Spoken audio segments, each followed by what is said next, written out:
What's up, everyone? Happy Tuesday. I know this week is already flying. Actually, it kind of feels like a Friday, but it isn't. It's like the second Monday, but most of us were off on Monday. So hello, happy Tuesday. Excited to be here again with you tonight.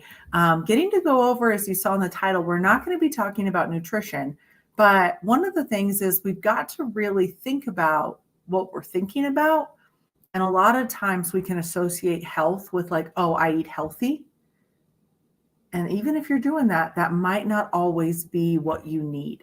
That might not be the only thing that you need for what I'm about to talk to tonight. So for those of you that are jumping on, hello, welcome. Excited to have you on the Alexis podcast. One of the things that, if this is your first time tuning in, this podcast is designed to create a community to build women around going what they're meant to go for, going for that dream, going for that whisper, going for that thing that's been kind of eating at them, that thing that they're like, oh man, I always wanted to do that. I always thought about doing that. And then they didn't. And 5 years went by, or 10 years went by, or 15. And maybe they didn't have the confidence, or they didn't know exactly where to go with it. This is designed for every Tuesday night to just take a little breather and for you to ask yourself, where is it I want to be going? How is it I want to be showing up in the world? Am I living the truth of who I am? Or am I just hiding in the humdrum and the mundane? So what we're going to be talking about tonight is exactly that. It's not just food that determines the quality of your mental health. And what do I mean by that? Because I notice on the days, what's up, Mitch? I notice on the days that when I eat really great, I feel great. For those of you that haven't listened to that podcast yet, I have a sleep cycle tracker, and I've been tracking the quality of my sleep for over 7 years, probably almost 8. And I know that there's a clear distinction when I put I ate a lot of sugar. There is no question that I mark, oh, I feel anxious, feeling a little depressed, feeling overwhelmed, feeling emotional, because I'm not giving my body what I need. And it's so easy to think if I want to feel better, I just need to eat better. But that isn't the only thing. And so tonight I want to talk about 3 subgroups of what makes that health good for our mental health and how we can show up great for ourselves. Because like I said, it's not just what you're putting into your mouth, it's what you're putting into your mind. And so we're going to be looking at what's outside your circle, what's in your circle, and then what's inside yourself. What's coming on that is inside yourself. And where are those things? Because it's so important. One of the things I almost named this episode, how to think about what you've never thought about before. And how do you think about things you've never thought about before? And it's this whole concept of synergy. And synergy is this beautiful combination where the only time in math, 1 + 1 = 3. Now, what do I mean by that? If you and I are synergizing, let's say Mitch and I are synergizing, Mitch has his beliefs, ideas, everything he has about himself. I have that within myself. And then we come together and we collaborate and we get a chance to talk about, feel about, be about things that we wouldn't have thought about individually on our own. We get a chance to create this third possibility of thoughts. And tonight I want to talk about the quality and why that is so important, because it can be so easy, especially as we're getting into the holiday season. I know it's not a couple months away, but there'll be some people that first one leaf turns gold and they're like, oh, I'm ready. Thanksgiving's here. And it's like, well, no, Thanksgiving's one day, but their mindset is already ready to get cozy on the couch and watch movies. And I love that more than most people. But really analyzing as we're getting up to this fourth quarter of the year, how is it that I want to end my 2024? How is it I want to show up in my 2025? And am I going to be picking myself, my true self, in this fourth quarter and into 2025 and beyond? Or am I just going to kind of keep doing what's easy and keep doing in that humdrum mundane where it's not too hard, but I don't love it either? One of the things I've been having to continually tell myself is what you do and how you feel have nothing to do with each other. So as of right now, if you're like, girl, you'd be looking way more tired than you did last week. Well, our little baby got his first cold. He is doing great. He's on the mend of it. But Labor Day weekend, I spent that. I feel like sleeping 2 hours at a time. And so right now I'm like, oh, I could just take a nap. And I'm like, well, Tuesday at 5. Doesn't really matter how you feel. It's Tuesday at 5, which means you're doing your podcast.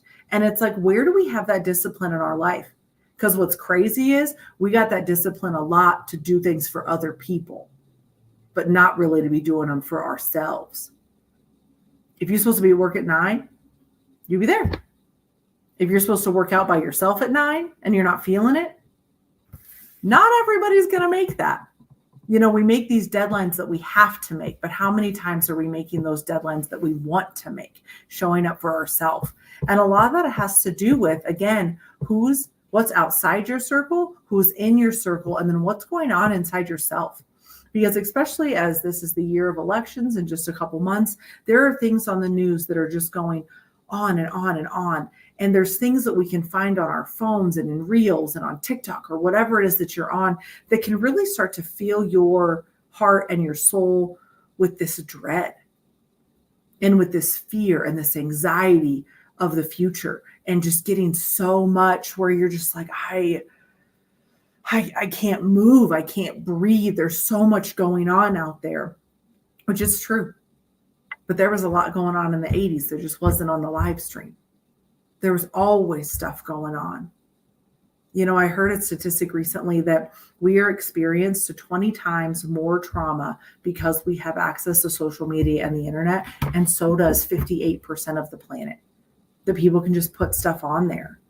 And really just getting to yourself where you're like, am I monitoring what's affecting my heart, what's affecting my being, what's affecting my soul?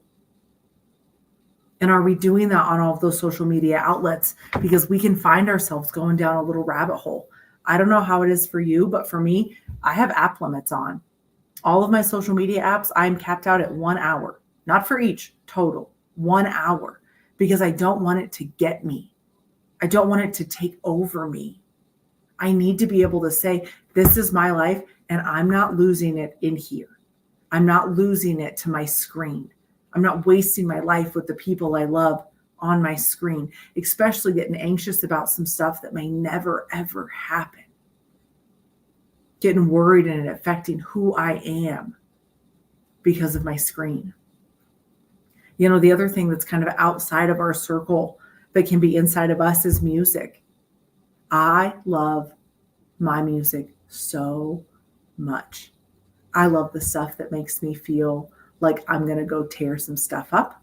I love the stuff that makes me feel like dancing.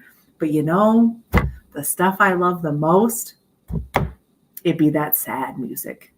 That stuff that just rips at your ever-loving heart.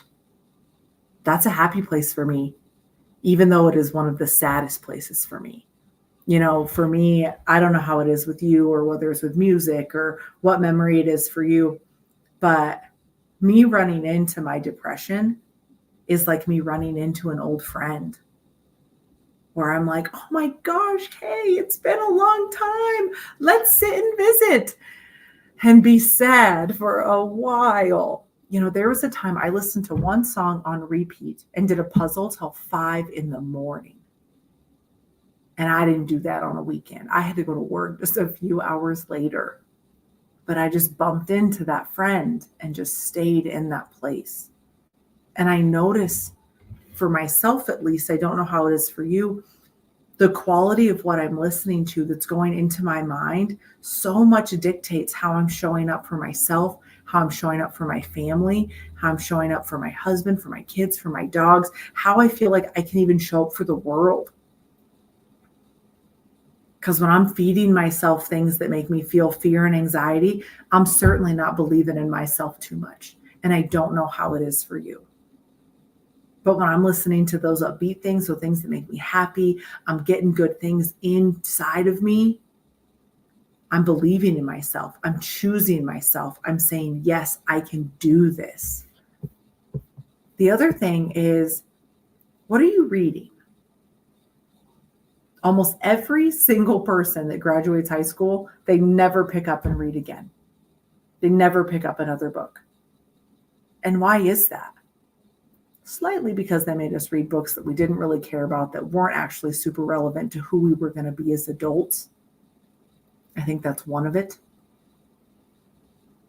but you've got to learn to get things into your brain that you've never thought of before, and not things that somebody on the media is just telling you that you need to believe.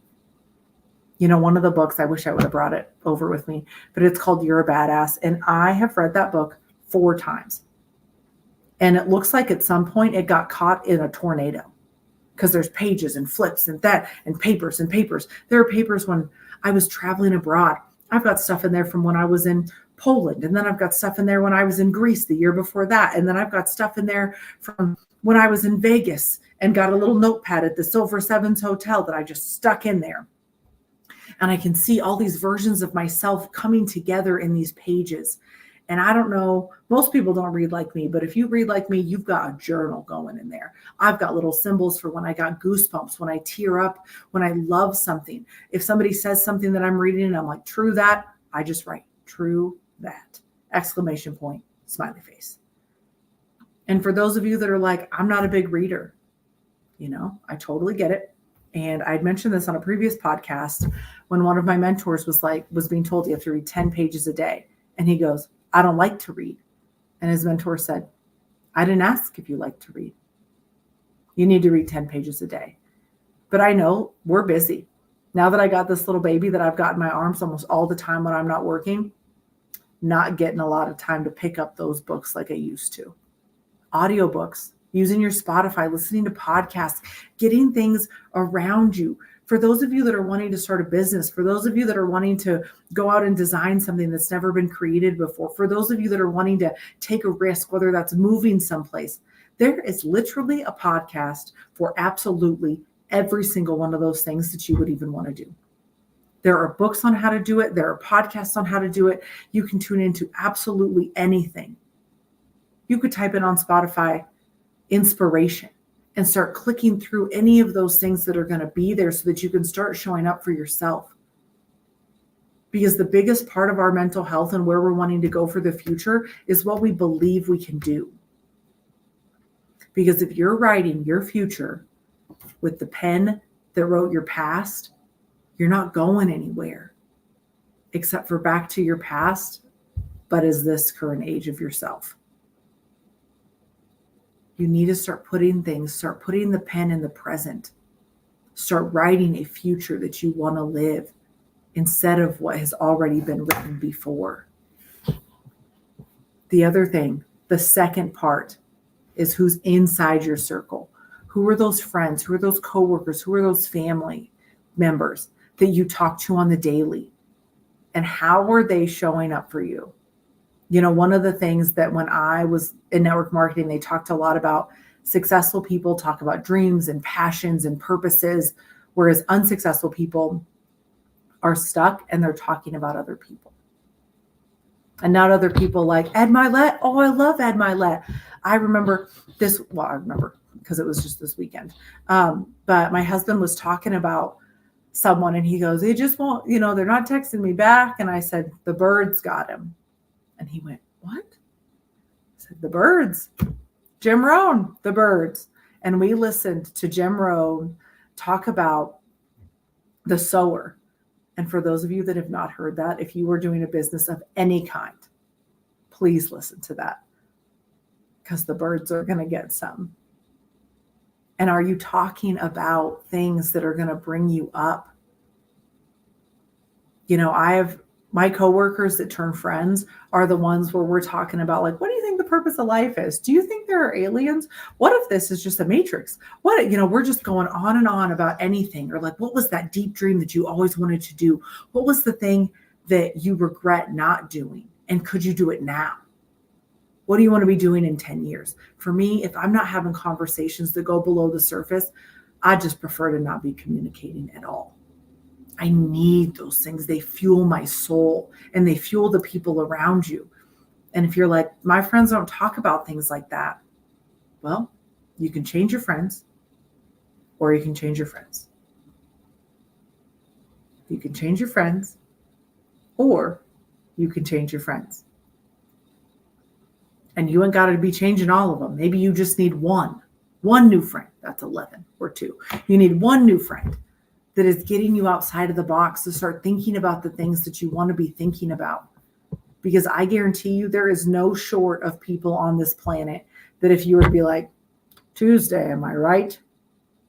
They're lining up to tell you about why their Tuesday is probably worse or more boring or more pathetic or more tiring or everything than yours.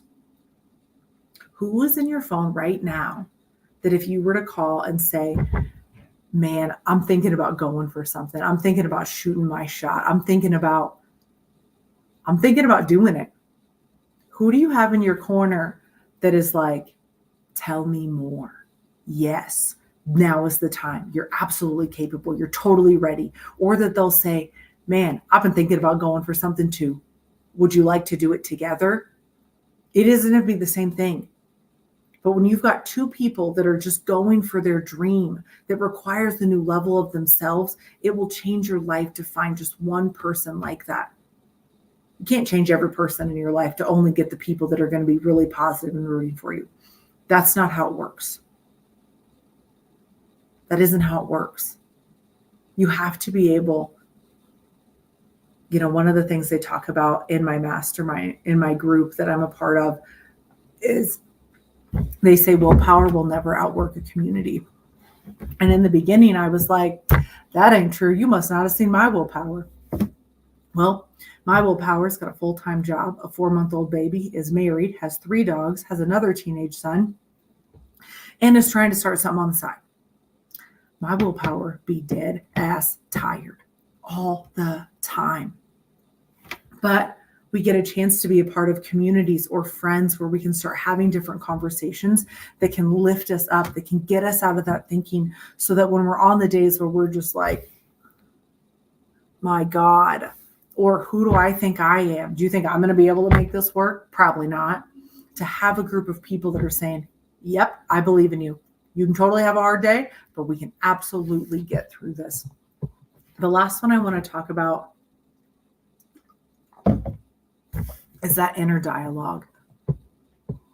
Because as much as we think that those outside things don't get to us, they get to us. Especially right now in 2024, we have so much comfort in our lives. We could literally never go to the grocery store again and just have it brought to our door for next to nothing every single month. We can watch essentially anything that has ever been made just with a click of a button. Our future is designed to make us comfortable. And so if you're sitting there going, man, I am really comfortable, but I do want to do something different, well, then inevitably you're about to get uncomfortable. And when you're saying that you're getting uncomfortable because you're doing something different to all the people that are just being comfortable, not everyone's going to be there to support you. So what's that inner dialogue going for yourself? Are you believing in you? Or are you also another person that's filling yourself with that doubt and anxiety? Are you on your team? And if so, are you on your winning team? Because not to call anybody out, because I be feeling this a lot. There are some days where I'm the freaking heavy hitter on my losing team. And I'm like the best player on my losing team. Because I have all these reasons why I'm too tired, why it won't work, why maybe now's not the right time. Maybe I can do it later. But how do you get to be the MVP on your winning roster? What are those things you can do to be showing up for yourself? Are you having little reminders in your phone that are telling you that you've got this? They believe in you, that is telling you your goal. Mine shows up, I have one at 8:18. I've got one at 11:11. I've got one at 2:01, one at 2:20. Those times where I know that in that afternoon where I'm just like, having those things that are picking me up. Do you have things on your phone, the background on your phone that is inspiring you, that is bringing you to a new future? Have you made a vision board? Have you thought to yourself to ever look in the mirror and say, girl, you got this. We can do this. We can do this. Or are you just telling yourself all the things you can't do? Because I know whether you think you have time or you don't have time, you're right. Because you get what you believe. And a lot of us out there, because we're tired or complacent or we're just flat out exhausted or we don't have the confidence. We're believing, maybe I don't have what it takes. Maybe this isn't a good time for me. Maybe it never will be a good time. Maybe I'm just not the right person to do the thing that I've always wanted to do that has really just been on my heart this whole time. But maybe I'm not. Because there's someone else out there that is going, I'm exactly the right person to be able to do this. I've been thinking about this for years. I have been dreaming about this for years. There is no better person to do this than me. And if that's you, if you can get from thinking from over here to over here, when is going to be your time? Because you thought maybe it was last year. That didn't happen. 5 years ago, 10 years ago. I have some ideas. I put my little ideas on a scroll. This is how I keep my ideas. Is in a little scroll like this. And they're spread out. I've been writing in that thing since 2017. 7 years. 7 years ago was a good time. So was last year. But you know what? Now's a good time. Now's a good time to also be doing those things. For those of you that are like, man, I should have started earlier. Yeah, you should have. I should have too. But you know what? We're starting now. We're doing it now. And how are we going to be on our team? Because so many times we can be a menace to ourselves. And for some people, they're like, I just can't change it. There was a sermon once by Stephen Furtick, and all I remember from it is he goes, what are you, a goldfish? You can change. You're not stuck in a tank just going around and around and around and around. You may be doing that, but you're not a goldfish. You're not a hamster. You don't have to stay there. You're a human in America that has access to unlimited resources and has the mind to create absolutely anything. And you're either going to use your pen of the present and recreate and just rewrite your past, or you can create something different and something new. So what is it for you? What holds you back the most? Is it the things on your device, whether it's news, music, books, whatever it is, that take you out of who you're supposed to be? Is it the people that sit next to you, realistically and figuratively? Or is it yourself? Is it ultimately always you versus you? And you feed into the things that are feeling on how you are going to be. Find out the answer to that and start building up reasons on why you want to do that. At the very minimum, when you were looking at all of the things that are keeping you from doing what you feel like you're called to do, be very simple. Write out a pros and cons list. But write the cons out as if you never got to be who you really wanted to be. And on the pros, write down who you could be if you really wanted to be. I'm so glad that we got a chance to spend this time together tonight. And I know that there are so many influences and voices that are constantly surrounding us, whether we want them to be there or not. And so now is the time that we say, hey, let's stick together. Whether it's outside, inside, or a part of us, let's stick together and let's end 2024 to set us up for the 2025 that we truly want to live. Thank you so much, guys. Have a great night.